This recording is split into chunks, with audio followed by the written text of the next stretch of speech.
ဇက်တပင်နဲ့ပြိတ္တဘောထားတဲ့ခုလိုစိတ်ထားကြောင့်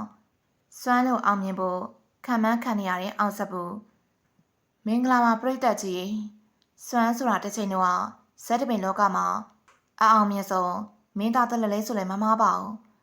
လူငယ်ဇက်တပင်မင်းသားတွေအပြိုင်ဆိုင်ဖြစ်နေချိန်မှာစွမ်းရဲ့အောင်မြင်မှုကိုတော့ဘယ်သူမှလိုက်မိခဲ့တာကြောင့်ပါလက်တလုံးမှာတော့စွမ်းလို့လူငယ်တယောက်ကအောင်မြင်လာနိုင်နေဆိုပြီးတော့လူပြောများနေကြပြတ်ပါတယ်စွမ်းနဲ့နှိုင်းရှင်ကချီကျူးခံရသူကတခြားသူမဟုတ်ပဲအောင်စပူပဲဖြစ်ပါတယ်အောင်စပူကအသက်28ဝန်းကျင်ရွယ်မင်းသားတယောက်ဖြစ်ကလူငယ်အမျိုးသမီးတွေကြားမှာအားပေးခံရဖြစ်ပါတယ်အောင်စပူကခုလက်ရှိမှာဆိုရင်တော့အောင်မြင်ဆုံးဇမင်းသားရဲ့လို့ဖြစ်နေရပါအောင်စပူကကိုပိုင်ဆက်ထောင်ကနေလက်ကကနေရဖြစ်ပါတယ်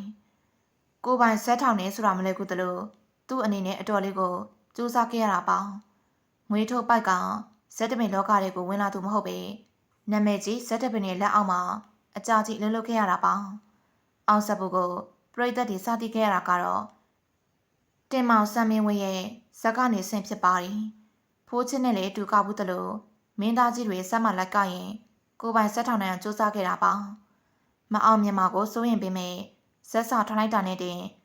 ပွဲငါးသူအများပြောင်ရှိလာခဲ့တာပါပွဲကိုလည်းပြိတ္တတန်ကလာကြည့်ကြတာမို့အောင်မြင်တယ်လို့ဆိုရမှာပါအောင်စပူကချမ်းသာဖို့အတွက်ဇက်ထောင်ခဲ့တာမျိုးလည်းမဟုတ်ပါဘူးသူများတွေကတော့အောင်စပူကိုပတ်စံများကြီးရှိဖို့ဇက်ထောင်တယ်လို့ထင်ကြတာပါတကယ်တော့စီးပွားပြီးဇက်ထောင်တာမဟုတ်ပဲတကယ်ဝါသနာပါကမြန်မာဇက်တမင်ကိုပို့ပြီးတော့မြင့်တင်ချင်တာကြောင့်ဖြစ်ပါတယ်အရှင်ကလေးကအသက်အရွယ်တစ်ခုရောက်ရင်ကိုပိုင်ဇက်ထောင်ကပြမယ်လို့ဆုံးဖြတ်ထားခဲ့တာပါဇက်ထောင်နိုင်ဖို့ကိုလေဇက်တပင်လောကကိုစောင့်ဝင်တဲ့အချိန်ကလေးကအစီအစဉ်တွေတေချာရေးဆွဲထားခဲ့ရဖြစ်ပါတယ်အောင်မြင်မှုအနည်းငယ်စရလာချိန်မှာဘယ်မှလမ်းမမလိုက်တဲ့အတွက်ဇက်ထောင်နိုင်တဲ့ထီကိုအောင်မြင်ခဲ့တာပါရှုပ်ချောတယ်လို့ဝင်းရံခံရတဲ့ပုံမှာလေခုံမြောက်တာမှုမရှိပါဘူးရှုပ်ချောတယ်ဆိုတာကအသက်အရွယ်ရောက်ဖြစ်တာမတည်မြဲဘူးလို့မှတ်ယူထားတာကြောင့်ပါနောက်ကြရင်ရုပ်ရည်ဆိုတာမတည်မြဲဘူးလို့မှတ်ယူထားကအရေးချင်းရှိဖို့သာအဓိကစူးစမ်းဖြစ်ပါတယ်အောင်စပူကဇက်တပင်ဆိုတဲ့အလုပ်ပေါ်မှာအပြည့်အဝအားစိုက်ထုတ်တာကလေးစားမှုလည်းရှိပါတယ်အလုပ်ကိုလေးစားတဲ့စိတ်ကြောင့်လေတဝဲထက်တဝဲအောင်မြင်မှုတွေတိုးလာခဲ့ရလို့ဆိုရမှာပါဇက်တပင်ပညာကိုလည်းတက်စားတိုးပွားအောင်အခုချိန်ကြီးလေ့လာနေတော့ဖြစ်ပါတယ်အောင်စပူကပရိသတ်တွေအပေါ်မှာဆိုလေလေးစားတဲ့ပုံစံနဲ့ဆက်ဆံတာမို့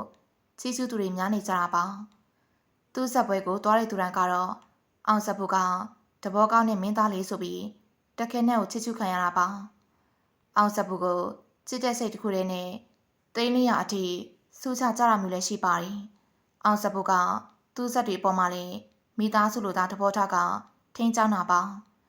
မိသားစုကလည်းနောက်ကနေဇက်ပွဲတွေအပြည့်အဝပံ့ပိုးပေးတာမို့သူတို့ဇက်လေးကအချိန်တိုတွင်အောင်မြင်လာရတယ်လို့ဆိုရမှာပါဒါပေမဲ့ဖိုးချစ်တို့လိုရှုံခွဲတဲ့အထိအားပေးခံရမျိုးတော့မကြုံရသေးဘူးလို့အောင်စပူကဖွင့်ရပြောလာခဲ့ပါတယ်စီနီယာကြီးတွေနဲ့ရှင်ရင်သူ့မှာအရေးချင်းတွေအများကြီးကိုလူနေတရားကြောင့်လို့လည်းပြောထားခဲ့ပါတယ်အောင်စပူကစွမ်းလိုမျိုးအောင်မြင်မယ်လို့ထင်လားဆိုတာပရိသတ်တွေအမြင်လေးကိုလည်းပြောခဲ့ပြပါအောင်ရှင်ဟုတ်ကဲ့ပါဒီနေ့တော့ဒီလောက်နဲ့ပဲရှင်းလာလိုက်ပြစီအခုလိုစိတ်ဝင်စားစားကြောင်းရာတွေနေ့စဉ်တင်ဆက်ပေးနေရဖြစ်လို့ကျမတို့ရဲ့ channel လေးကိုလည်းအားပေးကြပါအောင်နော်